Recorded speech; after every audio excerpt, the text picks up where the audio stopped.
Hare Krishna, Hare Krishna, Krishna Krishna, Hare Hare, Hare Rama, Rama Rama, Hare Hare.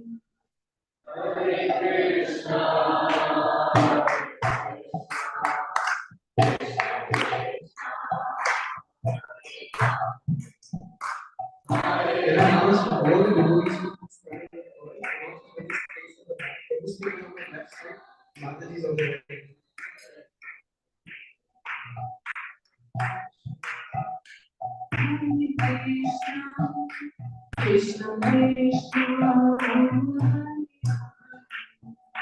Hare Rama,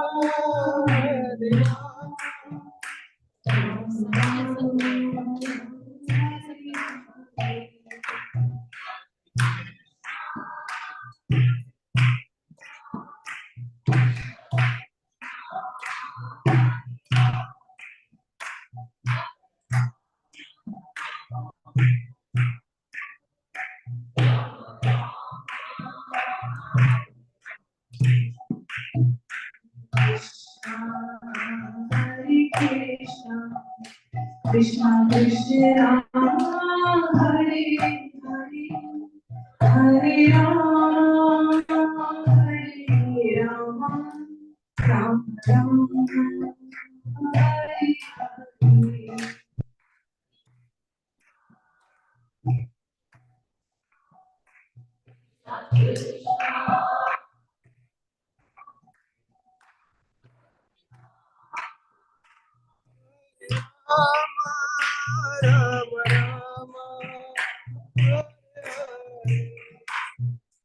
Hare Krishna, Hare Krishna,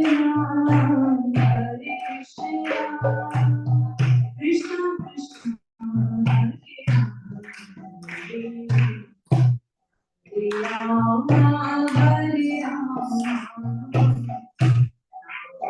Rama Hare Hare. Hare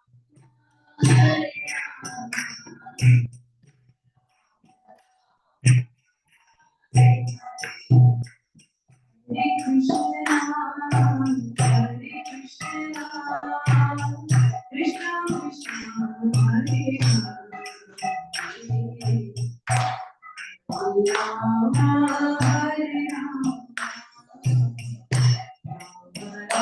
Rama Hare Hare.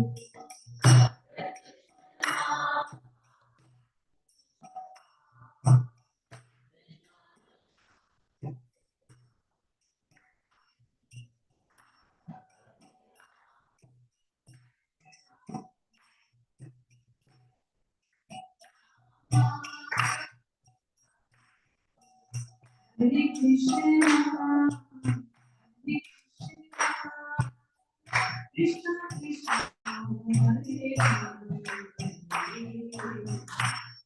Hare Rama, Hare Rama, Rama Hare Hare.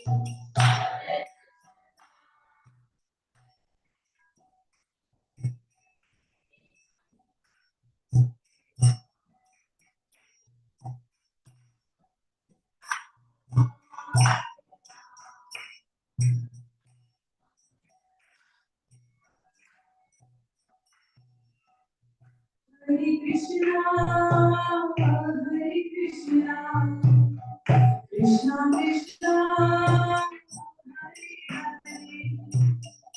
Hare Rama Rama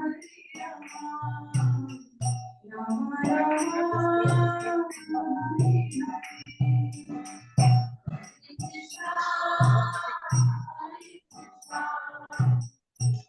Krishna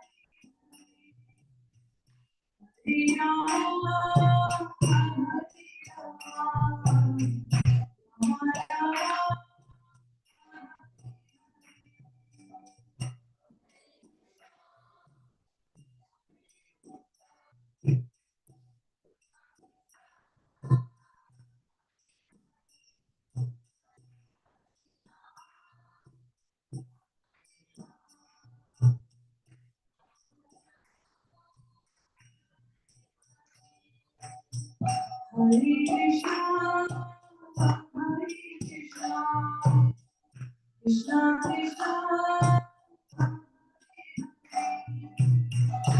Hare Rama, Hare Rama, Rama Rama, Hare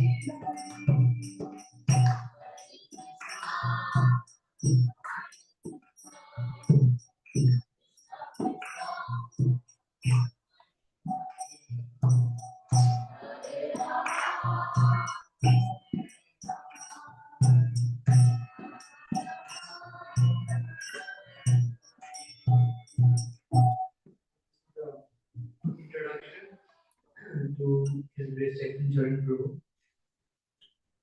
His Grace Chaitanya Charan Prabhu is a monk, mentor, and spiritual author. He has done his electronics and telecommunications engineering from the Government College of Engineering, Pune. He subsequently served as a software engineer in a prominent multinational software corporation. He also secured 2350 out of 2400 in GRE, gaining the top rank in Maharashtra.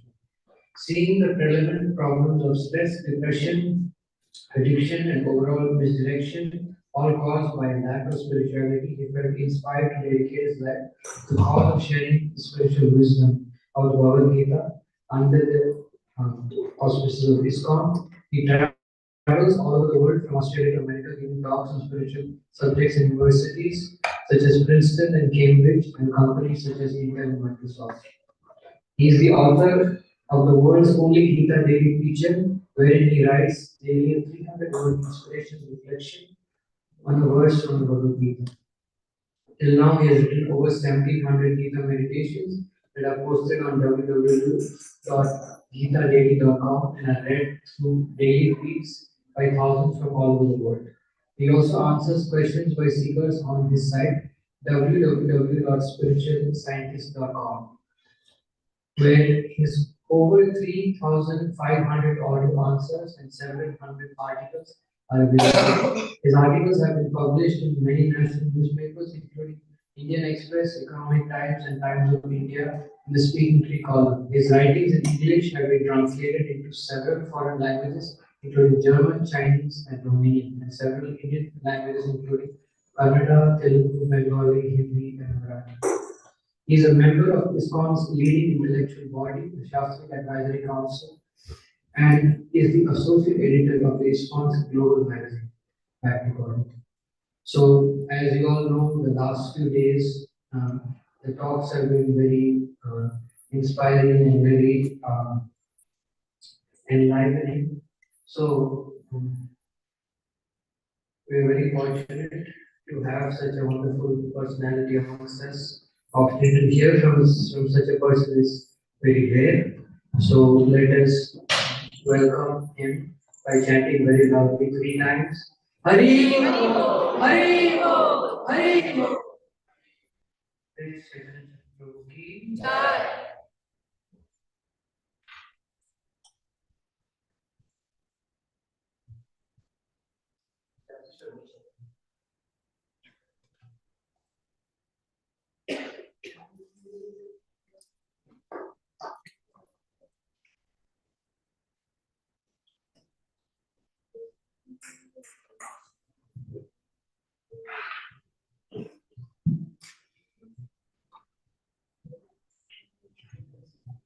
Hare Krishna. Thank you so much for all of you. With a great reverence and joy, I would like to welcome, not only welcome actually, but I would like to congratulate each and everyone, for coming here for this special Sunday discourse. Especially, we are honored to have His Grace Chaitanya Charan Prabhu with all of us today here. Very well. Already, Shanti Prabhu announced about Prabhuji's introduction. Just want to reiterate that Prabhuji is having such a vast knowledge on scriptures and has written so many articles, 4,000 articles on Gita, giving 400 lectures across the globe every year. The famous speaker at the TEDx and all other major universities in the US. So we'd like to welcome by loudly chanting 3 times Hari Bol. Hari Bol, Hari Bol, Hari Bol. Before we set up.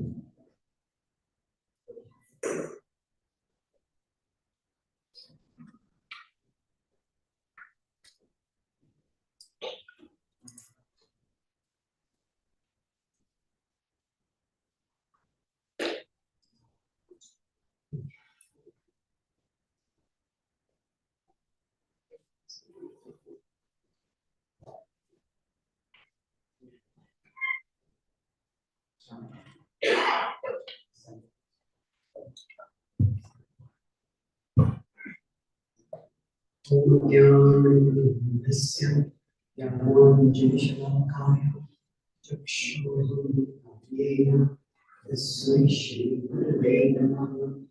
नमो विष्णुपादाय कृष्णकेशाय भूतले श्रीभक्तिवेदान्त स्वामिने नामिने नमस्ते सरस्वती देवे गौरवाणी प्रचारिणे निर्विशेषशून्यवादी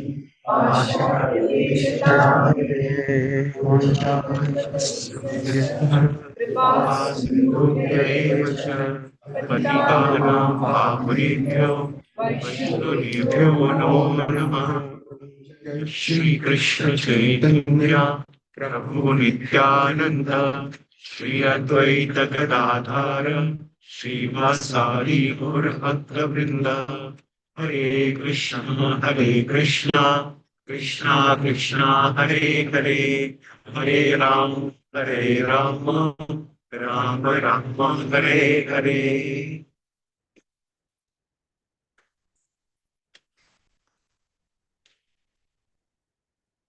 Hare Krishna. Hare Krishna. Thank you very much. Today I'll be discussing based on Bhagavad Gita on the topic of the power of speech. So this is, we're talking from 3.26 in the Bhagavad Gita.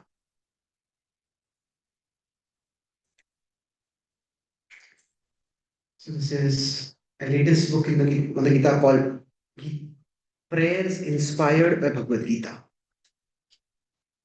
So I request all of you to read some of the things from this. We'll have a second mic. Do we have one?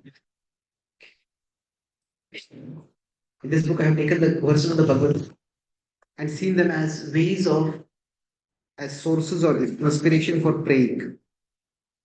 So there's a.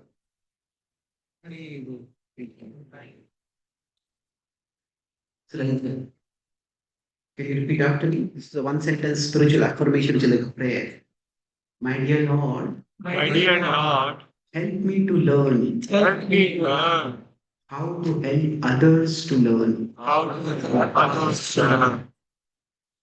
So if you're comfortable, recite the verse. Okay. Na buddhi bhedam janaye ब्रह्मनिर्भरं जनये ajnanam karma जोषयेत् सर्वकर्माणि विद्वान् युक्तः समाचरन्. The wise should not disturb the mind of those to worldly work inclined. Let them act while you gently show the path to truth that they may know. It's a poetic translation of the Bhagavad Gita. So today I'll discuss on a topic that about which we all probably have had a question sometime or the other. And that question is that quite often when we speak, we want to communicate with others. So why don't people listen to me? That when I speak something, why don't people listen to me? Have any of you had this question? So it may be as parents with children, or it may be as in our relationship, the husband and wife, or our colleagues, our relatives. So why don't people listen? And I'll talk about this based on 3 different concepts from the Gita associated with 3 different verses. So I'll use the acronym ACT. The first A is ability. Now, ability refers to our ability.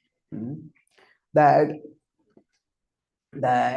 Krishna in the Gita later talks in the 17th chapter about the power of speech. That he says that for speech to be effective, it has to have 2 broad characteristics. Anudvegakaram vakyam satyam priyahitam chayat swadhyayabhyasanam chaiva vanmayam tapa uchyate. So here he's talking about if we are going to speak, our speech needs to be on one side sensible and on the other side sensitive. So sensible and sensitive. If you consider this to be like a filter, in sensible, Krishna gives 2 characteristics. He says it needs to be satyam, truthful, and it needs to be helpful, hitam. So satyam and hitam. What we speak should be truthful and helpful. That means there are many truths that can be spoken, but speak those truths that are helpful to others. Suppose a couple has been married for 25 years, and on the 25th anniversary, the husband says to his wife, today I'll give you a anniversary gift that I have been preparing for the last 25 years. Really? What is the gift? In the last 25 years of our marriage, whatever faults I have observed in you, I will tell you all those faults today. So that you can know these faults and you can improve. That will probably be his last wedding anniversary. We all have many faults. And even if those faults are true, not speaking every fault is helpful. If our child is learning to speak, the child speaks a sentence in broken language and child speaks one word right. And they're so happy with the child, oh, well done, well done. If he starts chastising the child for everything that the child has spoken wrong, the child may well never speak again. The child may get scared that I will speak wrong. So we want to speak truth, but not just truth. That truth which is helpful. So satyam and hitam. And similarly, Krishna says on the other side, our speech needs to be sensitive. Now, sensible is what is associated with the buddhi, with the intelligence that appeals to our rational faculty. Now, sensitive is what appeals to our mind, our emotional faculty. So it has to inspire us. It has to make sense. It has to be rational, and it also has to be emotional in the sense that it has to address our emotional faculty. It is we need encouragement, we need inspiration. So Krishna says at a basic level, anudvegakaram, non-agitating. Speak in a way that is non-agitating. Everybody is agitated in the world for different reasons. And when we are with the people whom we care about, we don't want to be further agitated. Now, non-agitating, that is at a very preliminary level. Like if we go to somebody's home for food, and after they serve the food, we take the food. Ask, how was the food? He said, it was edible. Now, that is such a low compliment as to be an insult, isn't it? Of course, food has to be edible. What do you mean by that? So, like that, non-agitating is a fairly low bar. But even better is, let the speech be pleasing. Priyam. So, anudvegakaram, vakyam, satyam, priyahitam chayat. So, Krishna says that these are multiple characteristics. Now, in the Ramayana, it is described that when Lord Ram meets Hanuman for the first time, what he notices about Hanuman is not in his monkey form, he has taken the form of a Brahmin. And when Hanuman speaks, the speech itself is so sweet and soothing that Lord Ram turns to Lakshmana and he says, this person must be very learned in the Vedas. This person must be very wise.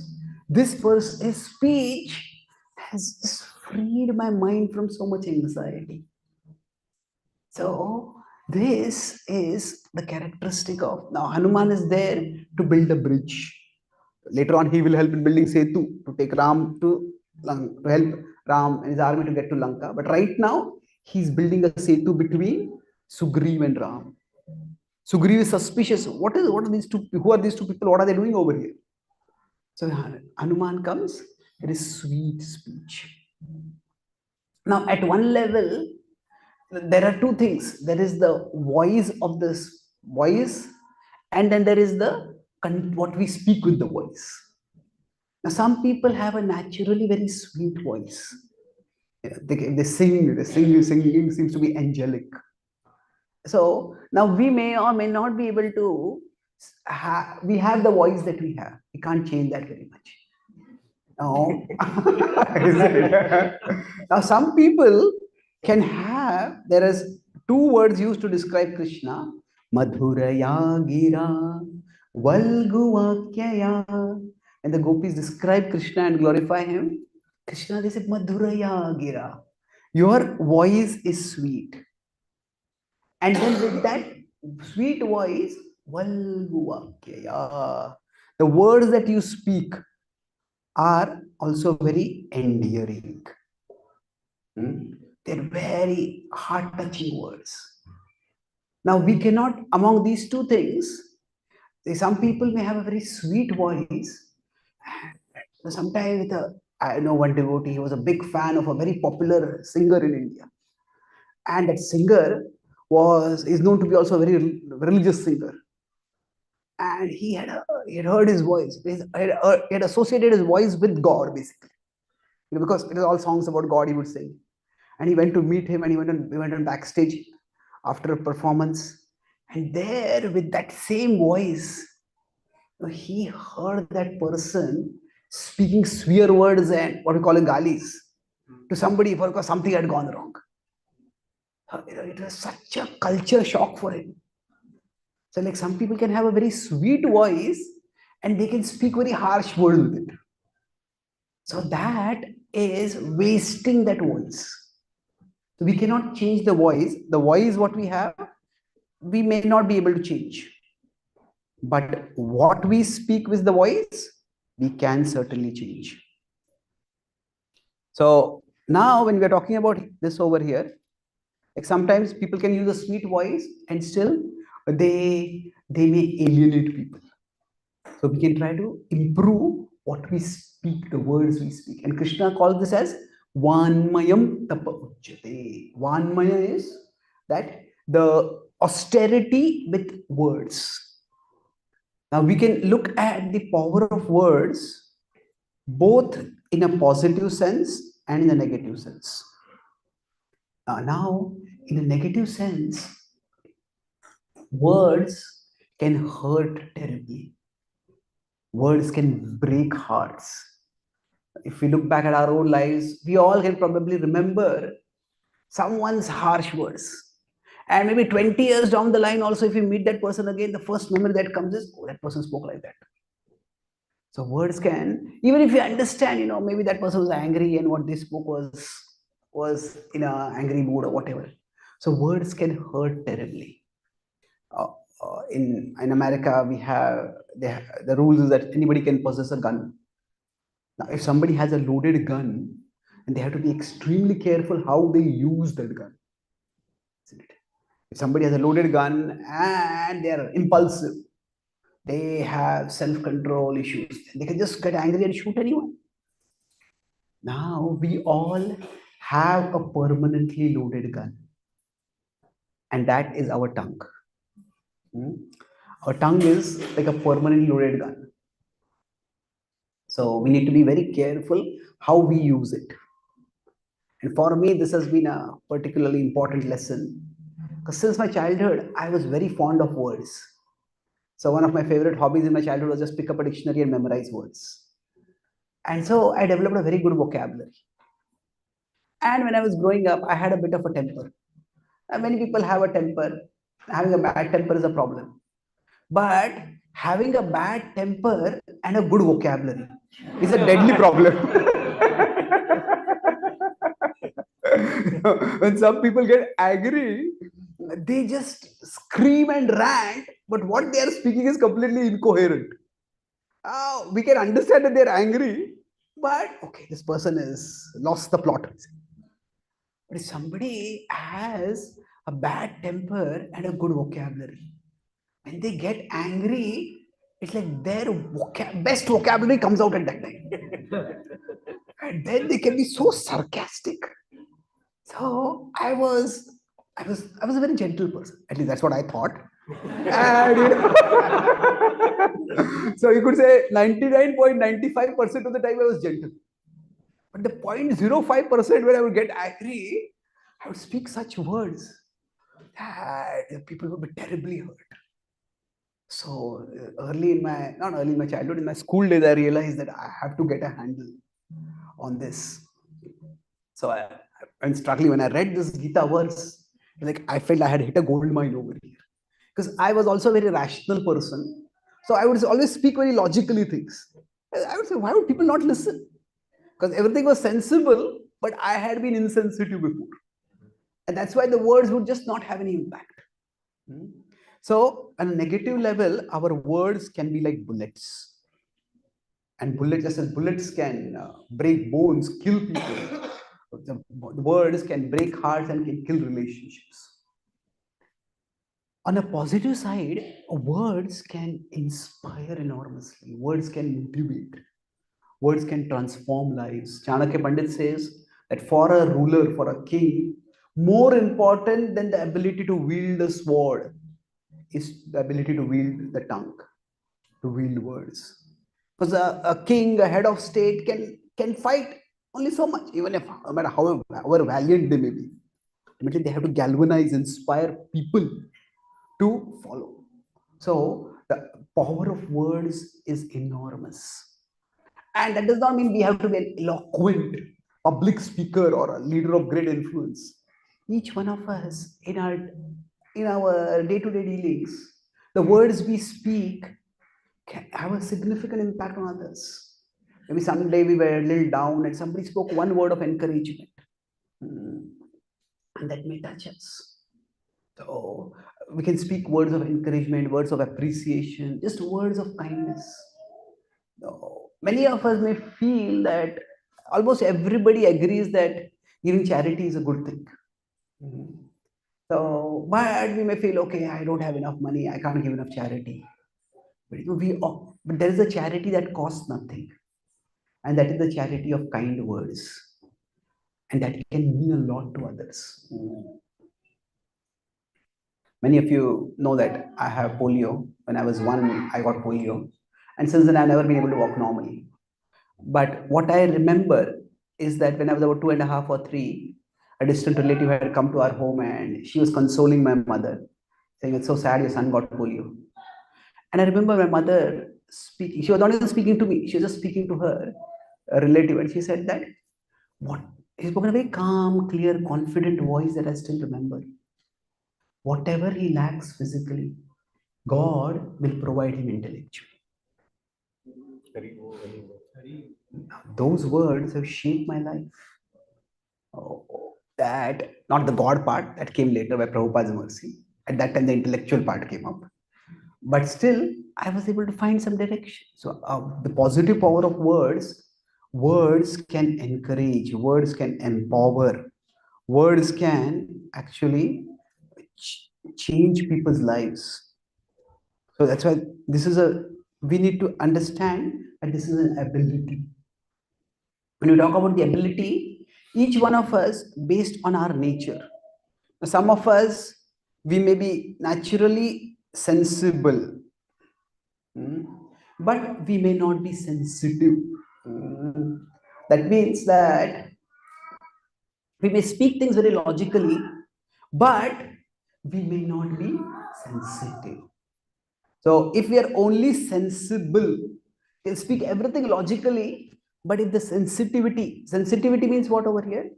Sensitivity means the emotional dimension of the speech, the emotional impact of the words that is going to be there. If we don't consider that, then we will come off as hard-hearted. We will come off as too cold. So now, if you are only sensible without being sensitive, we'll become hard-hearted. On the other hand, if we are only sensitive,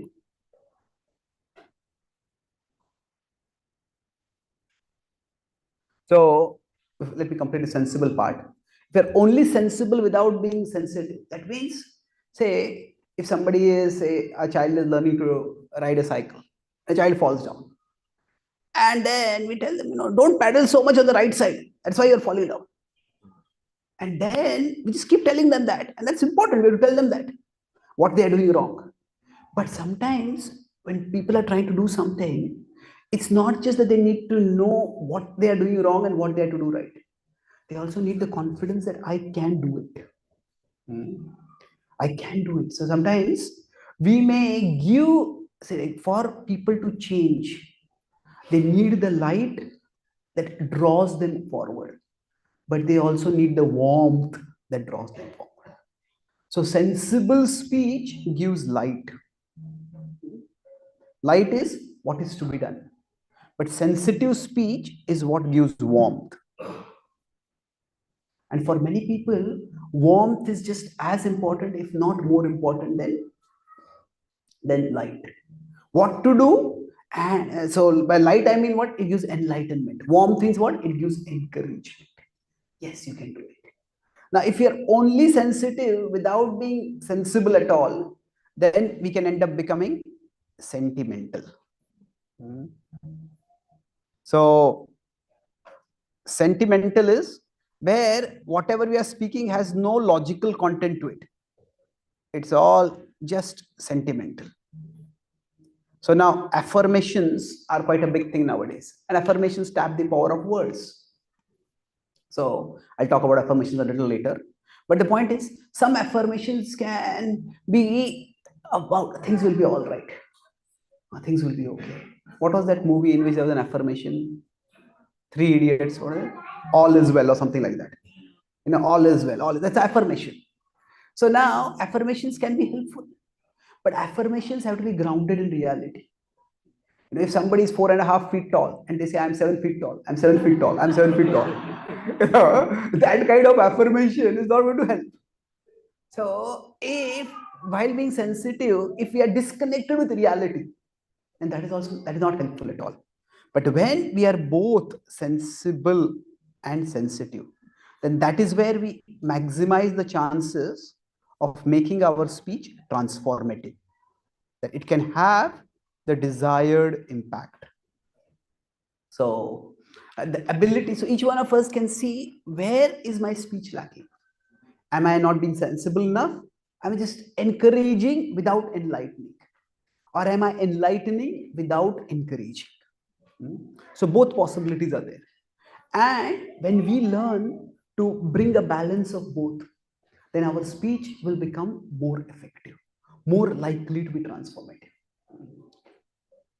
In one of the most traumatic incidents in the Ramayana, we know what happened was that when Lord Ram went to chase Maricha, at that time when Maricha was being killed, he impersonated the voice of Ram and he called out, Lakshman, Sita. And now, at that time, Sita was already very anxious because she had thought Ram would just easily catch the deer, and Ram had gone for a long time. And Lakshmana already said that maybe this is actually a demon. This deer is too good. In English, they say too good to be true. It's too attractive. This is not a real deer. So she had said, "Oh, Lakshmana, you're just too suspicious." So at that time, she had discounted his suspicion. But when Ram went for a long, long time, her heart became filled with first there was some fear. Is anything wrong? And then along with that, there was a little guilt. I sent him there. We were living peacefully. I desired the deer, and because of that, I sent him there. And then when she heard the voice, she broke down. Ram is in danger because of me. She said, Lakshman, go right now. Now, Lakshman is a warrior. As a warrior, he was calm, calculative, and he said that Ram is in no danger. No demon can put him in danger. He says, right now, the real danger is to you. Ram has told me to be with you. Now, what Lakshman spoke was very sensible. But unfortunately, for Sita, the effect was the opposite. Now, Ram was staying, so Lakshman was staying very calm so that he could deal with the situation. He was staying calm so that Sita would also become calm. He wanted to reassure Sita, Ram is in no danger. That is not the voice of Ram. But what happened for Sita was that she was already going through an emotional churning. And at that time, it's like first, he said, did I make a mistake by thinking that deer to be a deer when it was actually a demon? And now Lakshman is saying that I can't recognize my husband's voice. See, sometimes when we are very disturbed and we tell someone about what we are disturbed by, and if that person does not get disturbed, then we get doubly disturbed. First we are disturbed by what happened, and second is we are disturbed that the other person is not disturbed. Why are you not taking this seriously? So that's how things spiraled down. So Sita was very emotionally vulnerable and sensitive at that time. And Lakshman was in a warrior's mood. He said, there is likely to be an attack, but the attack is not on Ram, it's going to be on you. So I want to focus. I'll stay calm, you stay calm. But what happens is there's a thin line between being cool and being cold. So one person may think I'm just being cool and calm, but the other person thinks that you are being so unemotional and uncaring. You are being cold. So that is why sensitivity of speech is very important. See, cool is that we don't let our emotions control us. Cold is that we don't care for others' emotions. The two are very different things. So if we lack sensitivity, then we may want to be calm, but our very calmness will actually cause agitation to others.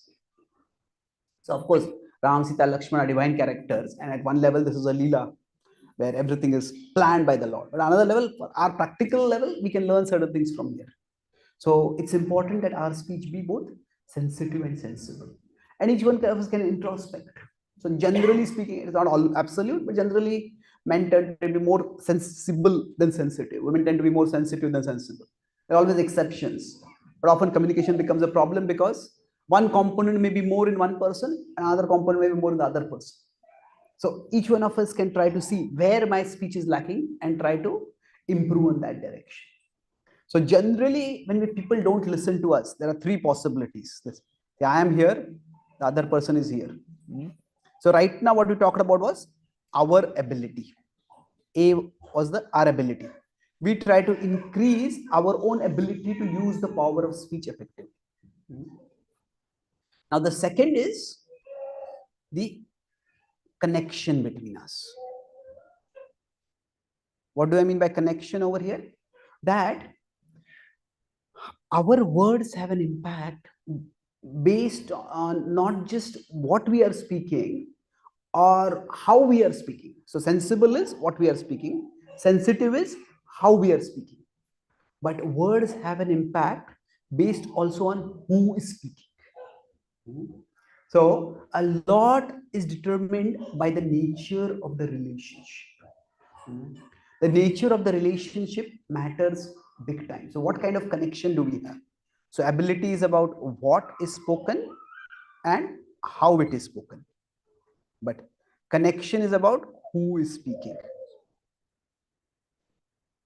So in general,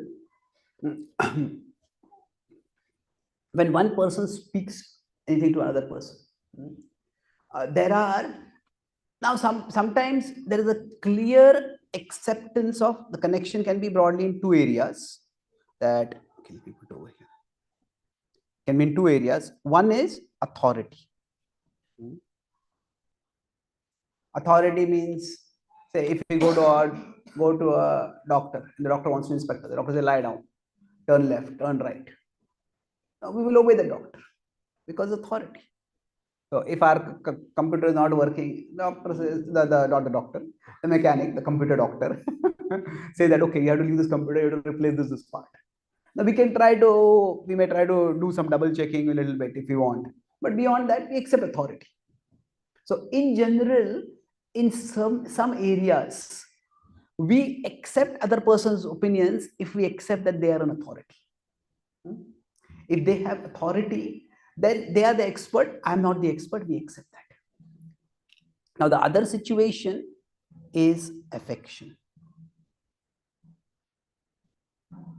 Now, when we feel that the other person cares for me, then we may take that person's word seriously.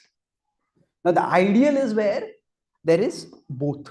We could say that there is authority plus affection. That this person cares for me and this person knows what they're doing. So now, when we talk about authority, in some situations, authority is automatically given by the position itself. If we go to a doctor, if we go to a car mechanic, we may not consider car mechanic to be bigger than us in position, but in that particular role, they have authority. So in some cases, the authority is naturally there. In some cases, the authority has to be earned. And this is one of the biggest differences between, say, Indian culture or Eastern culture in general and Western culture. The difference is that in Indian culture, it's very hierarchical. So there is an authority figure and there is a subordinate. Now, in the West, also the authority structure is there, but it's much more horizontal. It's much more egalitarian. There's authority and there is subordinate. So, in general, what happens when the authority structure is clear, just by having a position, a person gains some authority. So, if somebody is the parent, children listen to them. If somebody is the boss, then people listen to them. Somebody is in a senior position, people listen to them, whatever it is. Age can bring authority. There are various things that can bring authority. Now, that's the nature of hierarchical culture. Those cultures are less hierarchical, more egalitarian. It's not that authority is not there. But whereas in hierarchical cultures, authority can be assumed. Just because somebody is, say, elderly, there is some respect given to elderly. Authority is assumed. But in horizontal, in more egalitarian cultures, authority has to be earned. It is not that respect is not there. There is a culture of respect, but the dynamics of respect are different. That respect has to be earned. So many times when we are speaking to someone and if we don't have the connection, we don't have the relationship, we have not earned either authority, we don't have the authority, or we are not express affection, then that person just doesn't care. And that's where sometimes a lot of frustration comes in. In authoritative cultures, we can give instruction, and that is expected to be accepted. But in cultures which are not so authoritarian, giving instruction hardly ever works. There was a European philosopher, you can call him philosopher, not philosopher, sophistry of fools. So he said, it is forbidden to forbid. You cannot forbid anything. It is forbidden to forbid. So there is, as soon as authority structure gives some instruction, tendency is reject it. Don't do this. First question that comes in mind, what will happen if I do it? How far can I get away with doing it? So there is a rebellious streak in everyone to some extent, but authority needs to be earned. So that's where if the connection is not there, then that connection needs to be developed. So now in the Bhagavad Gita, Krishna is himself speaking to Arjuna. And we don't have time to discuss that whole subject, but Krishna himself demonstrates both how speech can be sensitive and sensible. The whole philosophy of the Atma Gyan, all that is speech being sensible. But then Krishna's beginning and ending. The very first instructive word that Krishna speaks in the Gita is in 2.11. And the first word is Ashochan. And the last instructive word he speaks in 18:16, that is Ma Shuchaha. So now Jiva Goswami explains in his commentary that Ashochan is actually describing that do not lament, do not fear, do not be agitated. It's not worth getting agitated. Basically, Ashochan is it's not worth getting agitated. And Ma Shuchaha is do not get agitated. It's like a child is very sick, and the mother takes the child to the doctor, and the first thing the doctor says is Ashochan, that it's not so serious.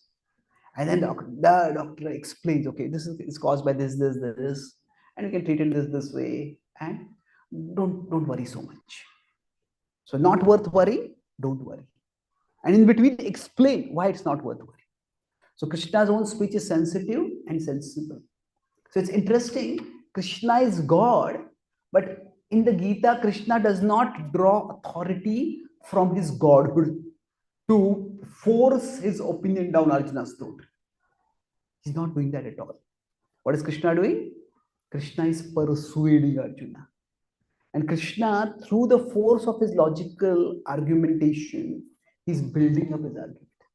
So sometimes the connection is developed with in the case of Krishna and Arjuna, they already had a connection, but within the context of the Gita, Arjuna knew what Krishna wanted him to do. Arjuna knew that Krishna wanted him to fight, and still Arjuna was reluctant. So when Arjuna was reluctant, how did Krishna persuade Arjuna? Krishna persuaded him through wisdom. But that giving of wisdom went for some time. It went over 18 chapters. So sometimes if our words are not having the impact, it is that we need the relationship. A relationship can be based either on authority or on affection. But when that happens, that's when words start having a greater impact. Now, we all know that there are some people we can say no very easily to. Some people, if they ask us, it's very difficult to say no to them. Right? Maybe it's because of respect. Maybe it's because of who they are. So what happens is, if somebody has a certain position in our eyes, then saying no to them becomes difficult.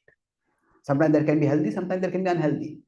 But the point is that the connection that is there also shapes the impact of words.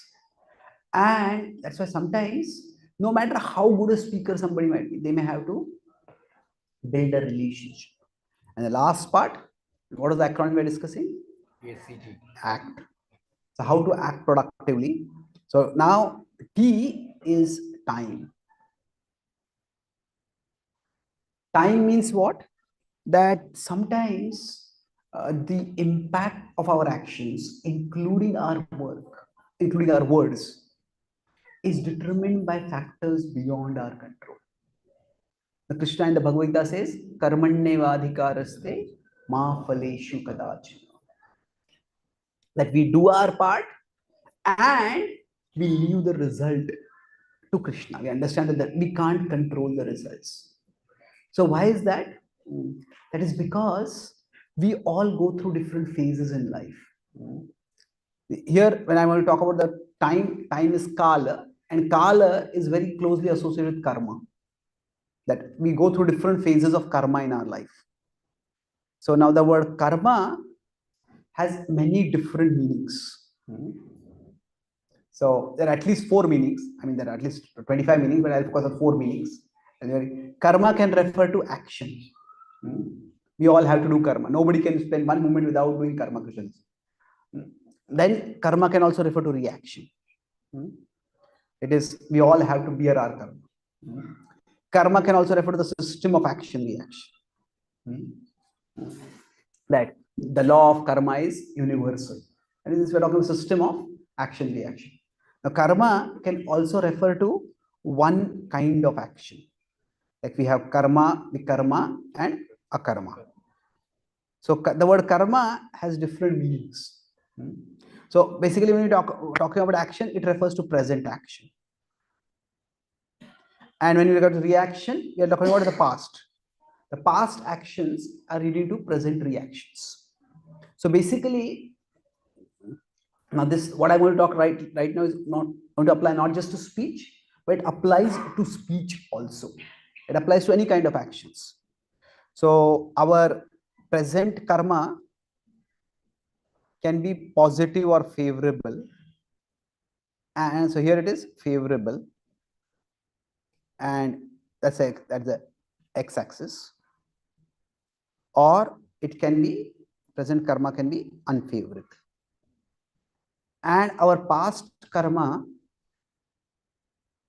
can be favorable, or our past karma can be unfavorable.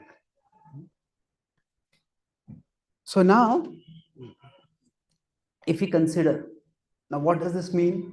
That whenever we do any action, the results of that action are not determined by those actions alone. Why does Krishna say we detach from the results of the work? That's the reason is very simple, because normally we think of the law of karma as if I do action worth 100, I should get result worth 100. So now, but sometimes what happens, we may do work worth 100, but we get result worth 10. Now, why does this happen? Because there is some negative karma coming from the past. There's minus 90 coming from the past, and that cancels the present. So, have any of you heard this word Midas touch? What is Midas touch? Whatever you touch turns into gold. Yes. So I was in Florida. One young man came to me and he asked me the same question. Have you heard of Midas touch? I said yes. He says, I think I have the reverse Midas touch. So he said, whatever I touch, gold turns into rocks, gold turns into stone.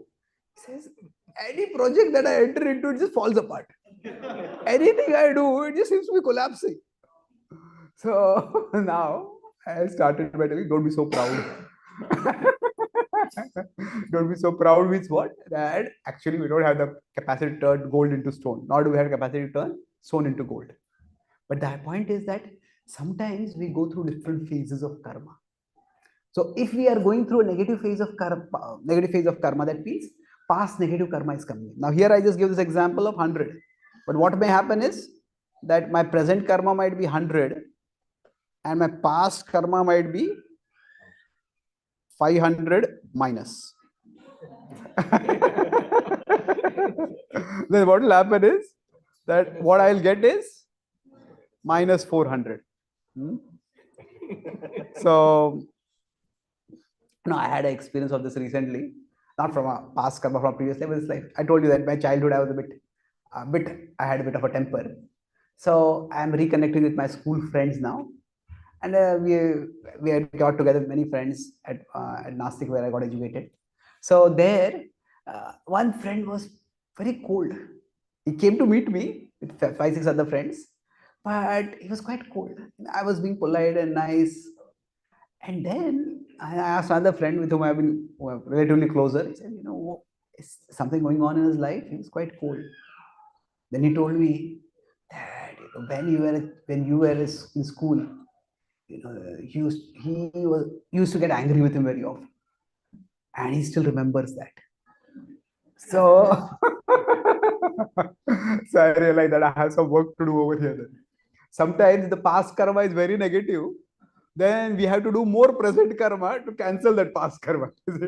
So I may be polite now, but if I have been cold in the past, so I've been hugely cold in the past, I'm slightly polite now. That's not going to work. I'll have to be polite for a long time. Then I have to be kind to a long time. Then it will change. So we may go through a phase of bad karma. And when we go to a phase of bad karma, even if we do good things, they just don't produce any results. And now this can apply to our actions. This can apply even to our speech.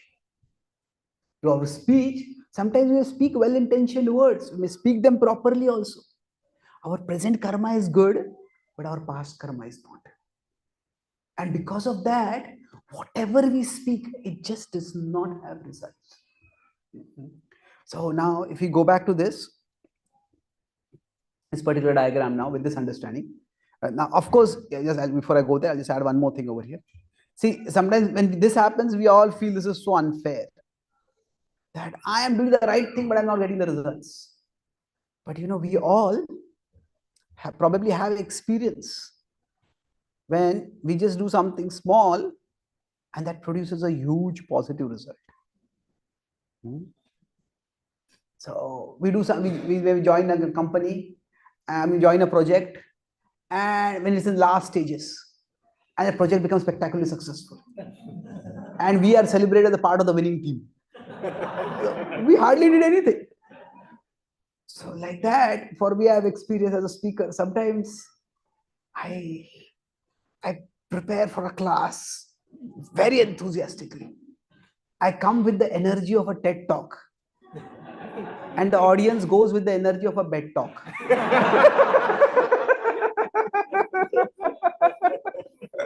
And sometimes it happens that I myself tired, I have not had time to prepare, whatever reasons. I think the talk was not very good. And some people in the audience come and say, this talk changed my life.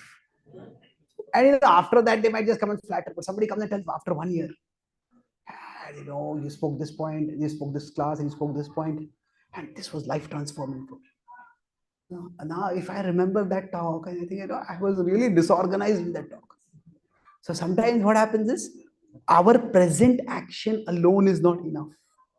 Our present action, its effect may be multiplied by our past karma being positive. Now, right now, I'm not talking about bhakti over here. I'll talk about bhakti as the last point. But right now, I'm talking simply from the karma perspective at a functional level. That sometimes, because of past negative karma, our present actions results may be minimized. So it's important that we don't become bitter because of this. When Krishna says, Karmanne vadhikaraste ma phaleshu kadachana. So what he means by this is that actually among these three things, let's put it over here. Among these, so if I could put it broadly, that there are three factors. There is a present action, there is a past action, and there is the result. Now, among these three, if we are here, now which of these three is most important for us? Yes, we think this is the most important for us.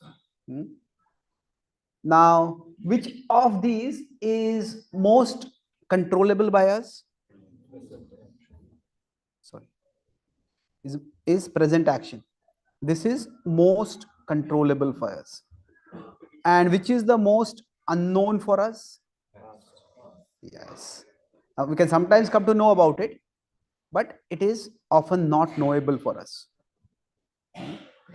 So what Krishna is telling is, although we desire the result, and that's important for us, no doubt, but karmanne vadhikaraste.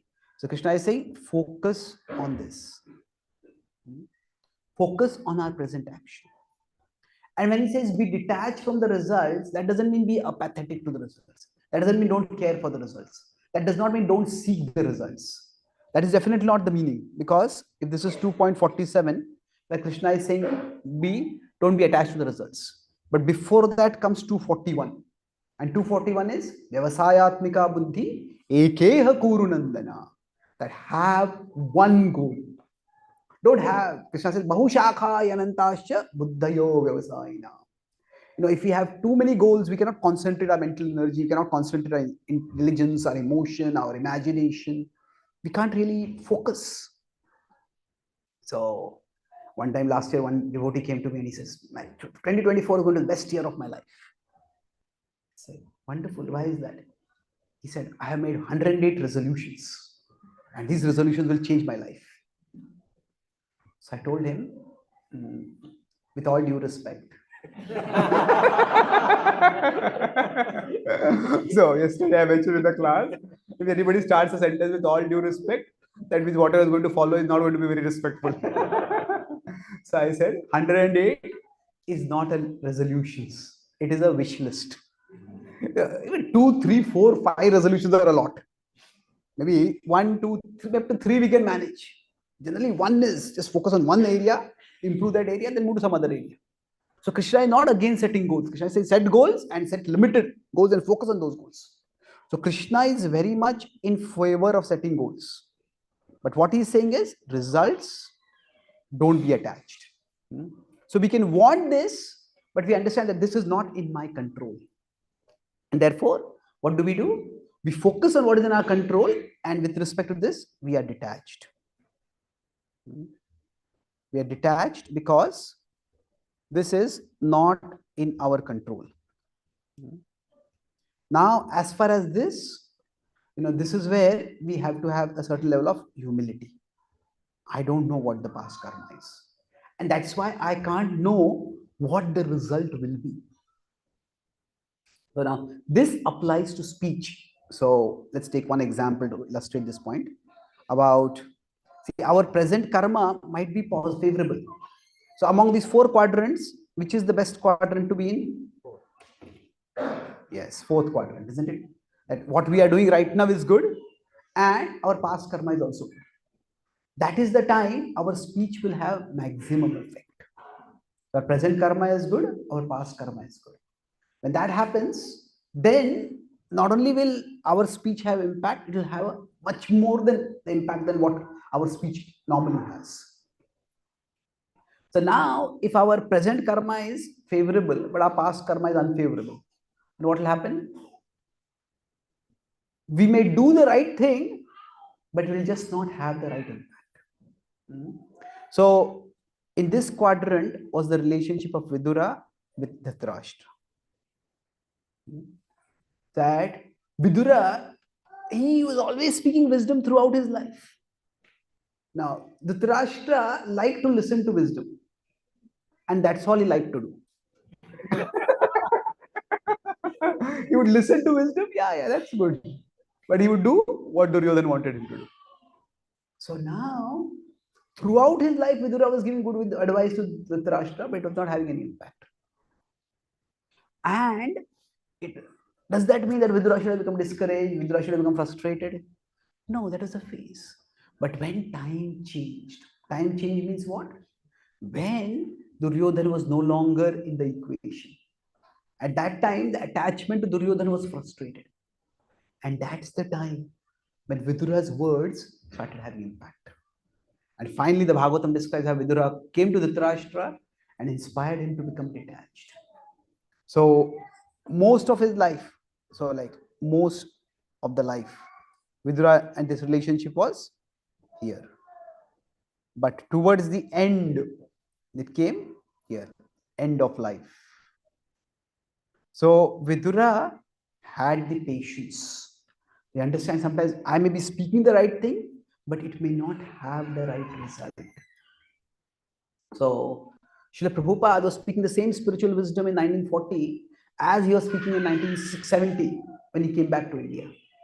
But in 1940, 1950, his words did not have much impact. Now, if you look at his books and look at his writings and look at his articles, they have the same wisdom, more or less. Of course, there are some differences. Prabhupada is speaking of time, place, circumstance, but the same wisdom, more or less. At one particular time, it had impact. Another point, it didn't have impact. Another point, it had impact. So now we can say at a devotional level, it's Krishna's plan. But at another level, what happened in 1970, that things had changed. Now, Prabhupada had become an internationally well-known teacher who had got credibility because he had international disciples. And we came back, that had an impact. So it was not the ability was lacking, the connection was there. The connection was established or reinforced by the passage of time by which he earned authority. So now, for all of us, and this is especially with respect to parents, what happens that, see, parenting is a one of the most important, responsible relationships, and it's like the role changes very rapidly. Now, suppose we are in an organization and we are in the executive committee, and then we are doing things, we are planning things, we are getting things done, and then suddenly from the executive committee we are shifted to the advisory committee, and then in the advisory committee nobody takes our advice. Then what happens? We're frustrated. And suppose, imagine we are shifted from the executive committee to the advisory committee without informing us only. So yesterday everyone was listening to me, nobody is listening to me. What happened? But the role changed. So parenting is like that. When our children are, say, below 10, we are in the executive role. We decide what our children will do. Go here, meet, spend time with this person, don't spend time with this person. What you eat, when you sleep, everything we more or less control. And it's our responsibility to set those boundaries for the children. But once they get to teenage, without our knowledge, we are shifted to the advisory role. And especially when they become young adults, at that time, they start having their own life. Now, when this happens, it becomes very difficult. So, it's like we may feel our children are being difficult, and that is true to some extent. But it's also true that our children are in difficulty. They're not just being difficult, they are in difficulty. In difficulty means what? That when teenage comes, the children are searching for an identity. When they are small, they accept my identity is I am so and so person's son or daughter. When they become professional, they have a degree, they have a job, they have their own identity.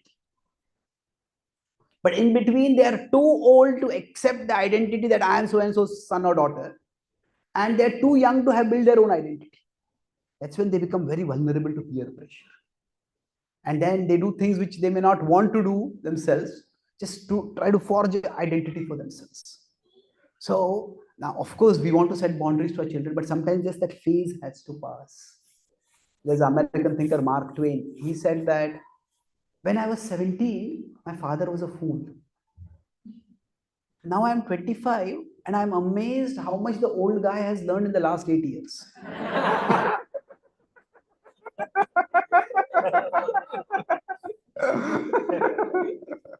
Now, maybe the father has become wiser, but it's quite likely that 70, that is the age when the hormones are rushing out and one feels I can conquer the whole world. But by 25, all the flying we were doing, we come down to the ground now. Okay, I have to have a job, the grind of the daily work is there. Maybe I also have family, I have to take care of things. So we become a little more grounded. And then we start respecting the kids. My parents also have some wisdom, they've gone through life. So what happens? Sometimes if our words stop having impact, don't overreact, don't become bitter. So Vidura did not start disrespecting or insulting Dhritarashtra because Dhritarashtra was not listening to him. He was strong in his speech, but he was still respectful also. So just because our words are not having an impact, don't ruin the relationship. Because sometimes there is a phase we are going through. We try to be polite, we try to be sensible, but if they don't have impact, then just wait. Wait, and Krishna is saying in the verse which we read, Na buddhi behedam janayet. Don't disturb the minds of people who are not yet ready. With time, they will get ready. Now, If we connect with Krishna and practice bhakti, by Krishna's mercy, the potency of our words can be increased. By Krishna's mercy, if we chant the holy names, nowadays there is this whole, I talk about affirmations. Now, affirmations are of, this is the last point I'll make, that I talk about ACT. I talk about one last point about how we can implement this more easily. Now, affirmations are of two kinds. One is cognitive affirmations, and the other is transcognitive affirmations. Cognitive means that they make sense to our intelligence, that we understand it, like say all is well, or things will be fine, I have abundance in my life, whatever. There are many affirmations people have. They make intellectual sense to us, so we repeat them and our mind becomes calmer. But transcognitive affirmations are that the power of those affirmations does not depend on our understanding them, that those affirmations have a higher power, and mantras are transcognitive affirmations. Prabhupada said, if you understand the mantra, that's wonderful. But even if you don't understand the mantra, reciting it will calm our mind. Reciting our mantra will purify our tongue. And this is one way we can tap the power of our speech to empower ourselves spiritually. So all that I talked about, developing the ability, developing the connection, and learning to bide our time, all that we will be able to do more effectively through spiritual power. And that's the last part Krishna says in this verse, Swadhyayabhyasanam chaiva. He says, recite scriptural verses, memorize verses, recite mantras. So that is the last part, that is spiritualization. So if we do this, we can all find that the effect of our speech will become much more. So I'll summarize what I discussed today. The topic I was discussing is that how to make our speech more, why don't people listen? And to what I'm speaking, we discussed. What was the acronym? Yeah, actually there's 4 points here. A, C, T, and the last point is S, acts. So A was ability. So in this I talked about how our speech needs to be both sensitive, sensible, and sensitive. Sensible appeals to the head, sensitive appeals to the heart.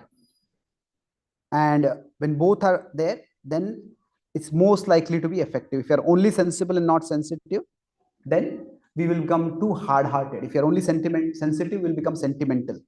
So we want both to be there. We discussed at how speech has great power, that we cannot change our voice, but we can change our speech. At a negative level, speech can be like bullets. It can break hearts. At a positive level, it can empower us. Some one word of encouragement. Kind word is a charity that each one of us can use. And C was connection. That when we speak words, the impact of our words is determined by the authority that we have. Now, the authority can come from expertise, or authority can come from affection. That this person cares for me and this person knows their stuff. If both is there, that is the best. So in hierarchical cultures, the authority is assumed. In egalitarian cultures, it has to be earned. It has to be, we have to consistently focus on our actions. Then T was time. Here I talked about how our results come not just by our present karma, but also by our past karma. So our present speech can be good, and it should be. We try to moderate this and try to develop the ability to be sensitive and sensible. But if past karma is not there, then our speech may not have the results. I talked about how for Vidura and Dhritarashtra, for most of their life, he was in this quadrant, but then finally came to this quadrant. So in our relationship with our children, for example, sometimes they don't listen to us, that the role changes. So they may not care for us initially because the role changes from executive to advisory role. So, but don't overreact. Maintain the relationship, and in due course, when the time changes, our words will start having more impact. And last was spirituality. Spirituality is for two things. Spirituality is, by spirituality we'll be able to do, our ability to do all in the act will increase, because by chanting mantras, Mantras are like transcognitive affirmations. They have the power of affirmations, but it goes beyond our understanding. When we use our tongue to purify ourselves by chanting mantras, by reciting Vedic scriptures, then we will become purified and all the other things we will be able to do more effectively. And that's how our words can have a much greater impact. So let us conclude by once more praying to Krishna that we can just offer this prayer to Krishna that he help us to develop the ability to become sensitive. My dear Lord, please help me to become sensitive and sensible. Help me to connect with others, earn authority, and help me to be patient when my words don't have impact. You can repeat after me. My dear Lord, help me to learn how to help others to learn. Shrimad Bhagavad Gita की गौर भक्त वृंद की श्रील प्रभुपाद की जय Gaura Premananda. Thank you very much. Hare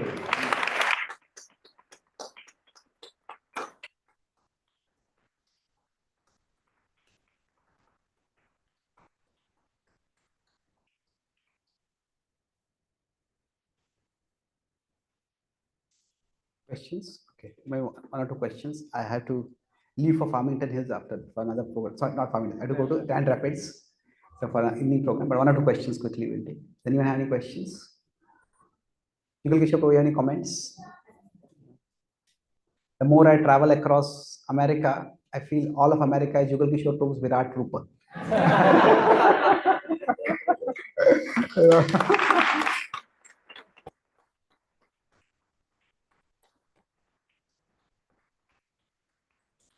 In every part of America, there are devotees who are cultivated by him, inspired by him, and they are practicing bhakti. It's an inspiration to be here and to be of some service to him. So he knew he has been to, he has changed to advisory board. Yes. He's trying to, impress all me with that. Actually, amazingly, monthly class, we all read Bhagavad Gita, but, we can apply Bhagavad Gita in a very amazing way in our life. So we can listen from actually, Chaitanya, how many if you say again, Haribo.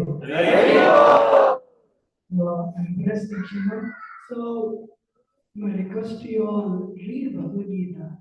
And if you can't take, if you keep on reading, Chaitanya Prabhu has this, how many years now?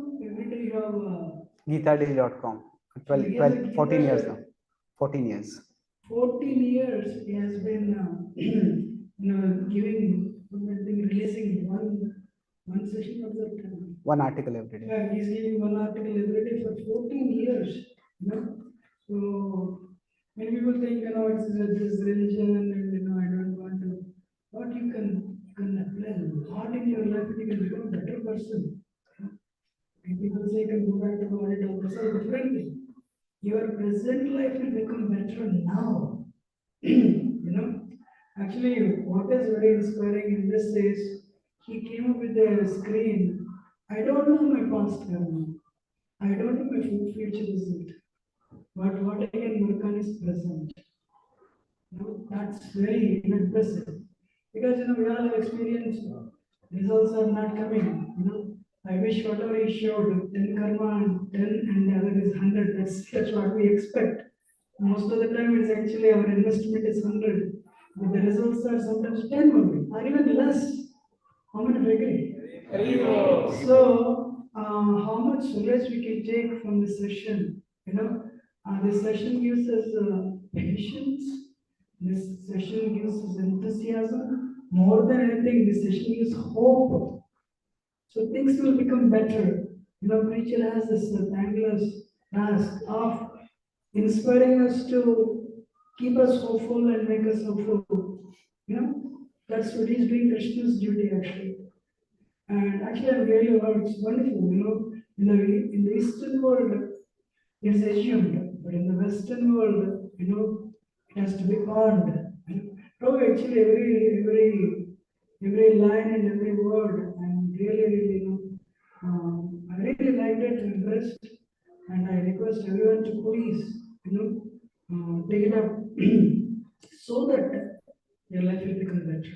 You know? So what is very important is application. As yesterday we were talking, what is that? Shravanam, Mananam, and Nididhyasana. If you can't, I really appreciate this last screen he summarized. Otherwise, those people who are not click the pictures, you forget. You know? But some of you are taking pictures. It just totally, especially your children, don't have children, you're a student, not a student, you're a professional, not a professional, school of sort of. This applies to everyone.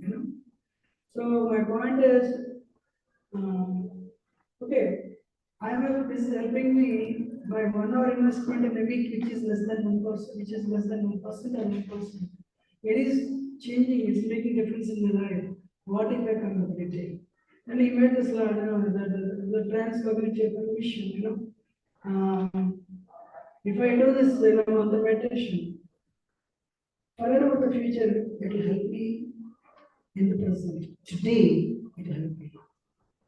If you understand that, you will tell not only apply, but you tell others also. So, temple should be an educational institution where we learn, and by the time we graduate, we become a better person. So that graduation is actually self-realization.